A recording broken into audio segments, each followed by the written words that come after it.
O Trump atravessou o samba também porque há uma preocupação, né, Ricardo? E aí entra nessa questão. Você falou de 3 razões para ele colocar o tarifaço para o Brasil. Seria a balança comercial, que não bate, seria o Bolsonaro, que ele não importa, e aí tem a questão das Big Techs. Mas ele faz essa articulação porque o ponto que está conectando tudo são as Big Techs, né?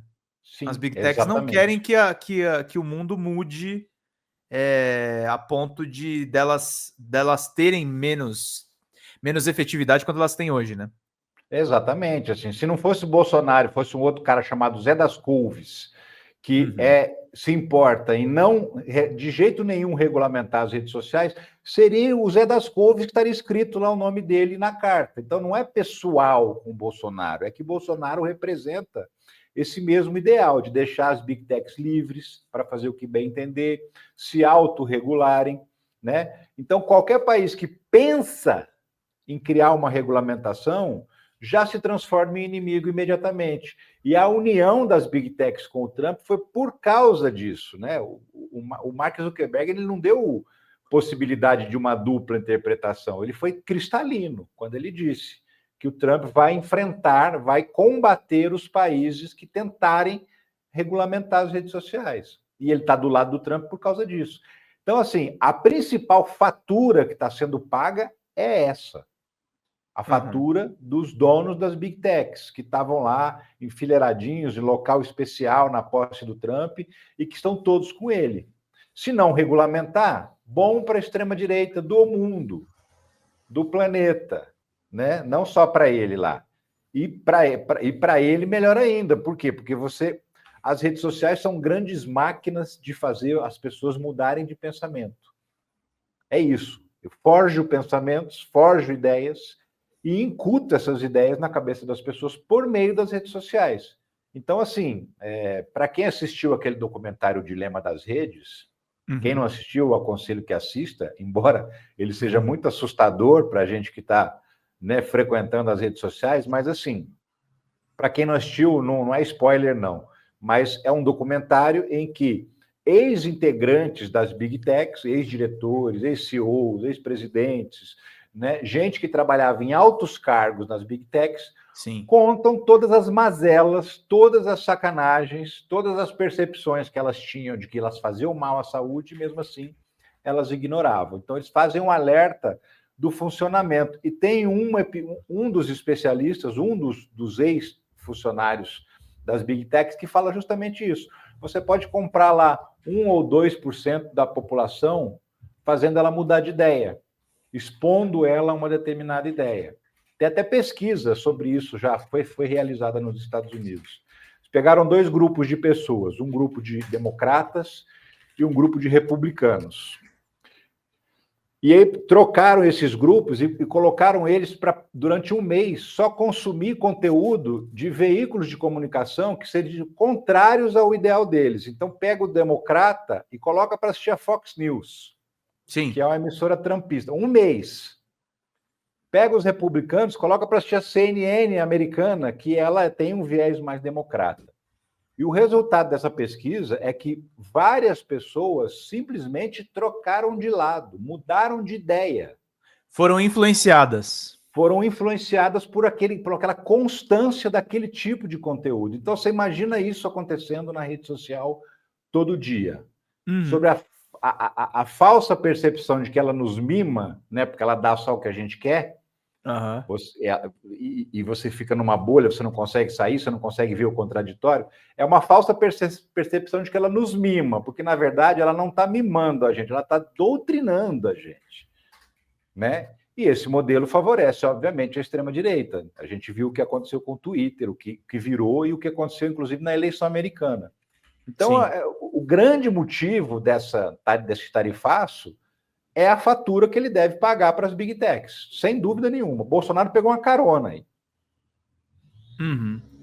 Bolsonaro pegou uma carona e tá com a esperança do Trump tirar ele da cadeia, o que não vai acontecer, né? Isso não vai rolar. O nome do documentário é Dilema das Redes, né? É bem Isso, o tradicional isso. Dilema das Redes. Ele está na Netflix. Ô, Ricardo, aqui o nosso programa Folha Entrevista, eu tento também contar um pouco das histórias, né, dos convidados que a gente traz para cá. Eu ouvi que você trabalhou na Globo, você é documentarista. Como é que foi a tua passagem aí para fazer YouTube e fazer Pois análise é, política? rapaz. Eu Como é que fiquei foi esse muito negócio? tempo na Globo, né? Foram muitos anos em emissoras afiliadas Globo. Eu Aham. rodei o Brasil, Estado de São Paulo, Rio de Uhum. Janeiro, Minas Gerais, Mato Grosso do Sul, Mato Grosso, até ir parar em Belo Horizonte, na Globo Minas mesmo, né? Foi minha última passagem por lá. E eu trabalhava basicamente para o Fantástico, assim, era o foco principal era o Fantástico, fazendo reportagens especiais, fazendo mini documentários. Em 2021, naquela onda da Globo de fazer demissões, né, eu saí e a partir dali eu decidi que eu queria vir para as redes, mas eu ainda demorei um tempo, demorei pelo menos um ano. Uhum. E só em 2022, depois, no dia seguinte do segundo turno da eleição, foi que eu realmente comecei, de fato, a trabalhar na internet. E comecei sem querer, na verdade. Uhum. Porque Como assim? assim, o que aconteceu? Aham. Assim que o Lula ganhou a eleição, foi declarado vitorioso, começou aquele fecha-fecha de estrada, protesto de caminhoneiro, aquela coisa toda. E amigos meus, e aí em menos de 24 horas, o Alexandre de Moraes determinou que a PRF desobstruísse as estradas. E aí eu comecei a ouvir de uns amigos, mas na época, em 2018, na greve dos caminhoneiros, eles fecharam as estradas e ninguém mandou abrir em 24 horas. Ficou dias e dias e dias e dias. Está vendo? Isso é perseguição ao pessoal da direita e tal. E Você aí começou a ver o pré-8 de janeiro, né? exatamente. Aí eu respondia um, respondia outro, mas aí eu falei, eu vou fazer um vídeo que aí eu Ah, mando para todo mundo. Quando o cara me perguntar, eu mando. E eu fiz um vídeo e postei no TikTok. E eu explicava o quê? Qual que é a diferença de 2018 para 2022? Em 2018 tinha uma pauta de reivindicação que era legítima. Não cobrar o eixo suspenso, o pedágio, abaixar o preço do diesel, a tarifa mínima de frete. Tinha várias reivindicações que eram negociáveis. Em 2022, não tinha o que negociar com essa gente. O que eles queriam? Outro presidente. uhum. Não dá para negociar. Não gostei do presidente que ganhou a eleição, quero outro. Não dá para negociar isso. Sim. Então, É assim, não você tinha. quebrar a regra do jogo, né? A principal regra do jogo. Exatamente. Então, assim, se eu não tenho o que negociar com essa gente, só tenho que determinar que eles saiam daí, desobstruam as estradas. Por isso que foi rápido. E aí eu postei esse vídeo, do nada, eu tinha 17 seguidores, que eram os amigos. O vídeo deu 600 mil visualizações. Puta merda, logo de cara, Ricardo. A gente fica se matando aqui no YouTube pra viralizar, se na primeira, né?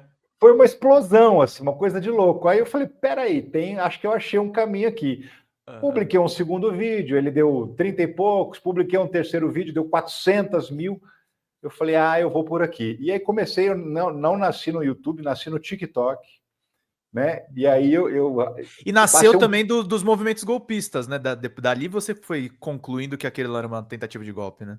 Exatamente, já tinha começado ali. E eu vim comentando, eu passei a comentar e a explicar para as pessoas o dia a dia, tudo que acontecia no dia, quais são os assuntos de hoje.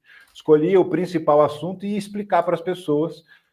Porque desde o período em que eu trabalhava na televisão, eu percebi o seguinte: a TV ela tem uma característica de tentar falar mais simples, porque ela é vista por todo mundo, né? Tanto pelo desembargador quanto pelo gari.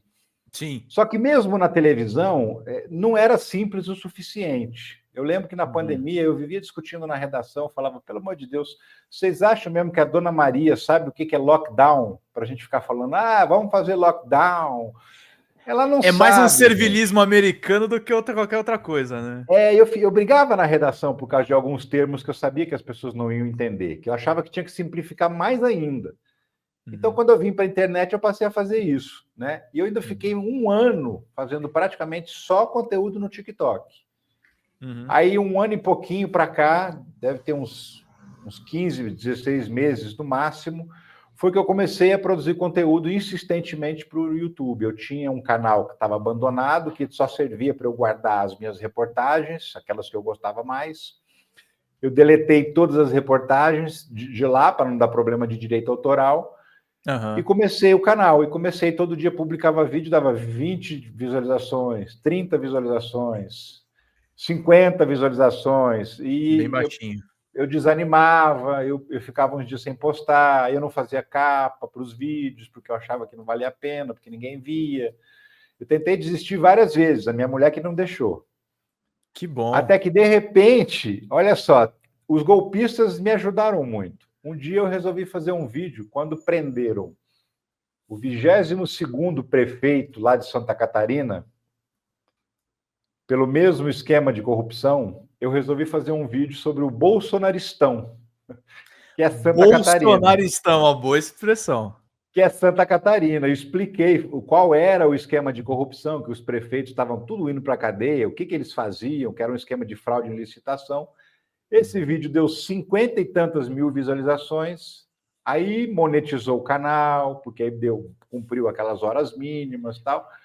Aí eu animei, não parei mais também. Mas, de novo, foi por causa dos bolsonaristas, né, que eu viralizei e até desde então estou por aqui fazendo esse trabalho todo dia, de explicar os principais fatos do dia para as pessoas. E assim, estou adorando, para ser sincero, eu sou muito mais feliz hoje do que era naquele tempo. Eu achava que era feliz, mas não era. Fala pessoal da Folha Democrata, aqui é Pedro Zambarda, editor do canal, falar um pouquinho a respeito da necessidade de vocês financiarem a Folha Democrata, gente. A Folha Democrata é financiada através de um Pix chamado Folha Democrata, é o endereço do Pix, né? folhademocrata@gmail.com. Nós precisamos do nosso jornalismo financiado por vocês que são do nosso público, porque nós passamos vários perrengues aqui com o YouTube, vocês sabem muito bem. E mesmo assim, graças a essa comunidade muito unida, a gente conseguiu fazer lives históricas, acompanhar praticamente ao vivo a campanha do Guilherme Boulos,